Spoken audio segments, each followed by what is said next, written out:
அதிசயங்கள் செய்கிறவர் நம் அருகில் இருக்கிறார்.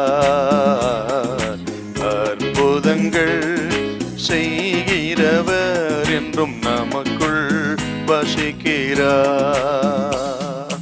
ஆதியாகமம் 25ஆம் அதிகாரத்துல 23 வாசிக்க பார்க்கலாம்.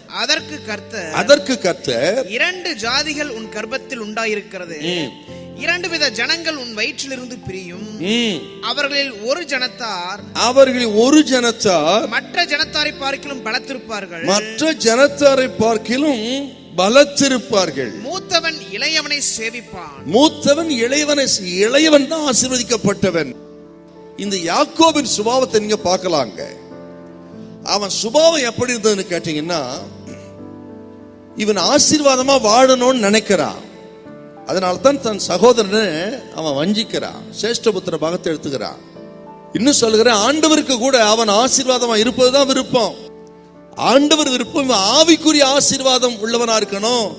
ஆவிக்குரிய ஆசீர்வாதம் தான் இவனுக்கு அதிகமா வேணும். இது ஆண்டவர் விருப்பம். ஆனா இவன் விருப்பம் பொருளாதார ஆசீர்வாதம், உலக பிரகார ஆசீர்வாதம், அதுதான் இவனுக்கு விருப்பம்.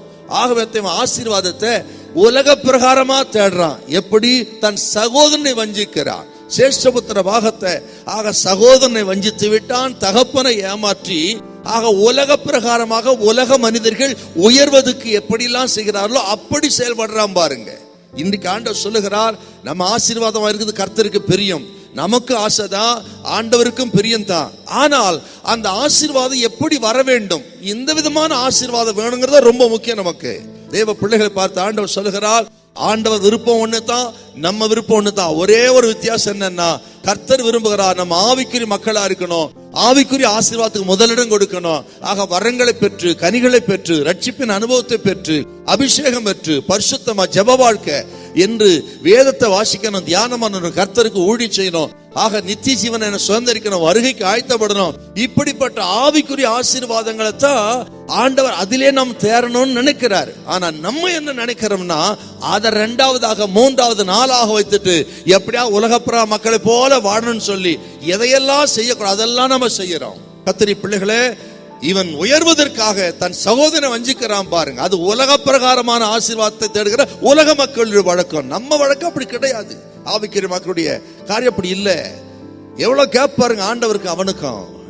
அடுத்தவனை வஞ்சித்து சகோதரனை ஏமாற்றி, சகோதரி ஏமாற்றி அவர்கள் அழிவிலே வளர்வது உயர்வது அல்லையா நம் ஆசீர்வாதம். நாம் அத்தனையும் இழந்தாலும் பரவாயில்ல, அடுத்தவன் நல்லா இருக்கணும் நினைங்க, கர்த்தர் உங்களை உயர்த்துவாருங்க. ஹல்லேலூயா, ஹல்லேலூயா.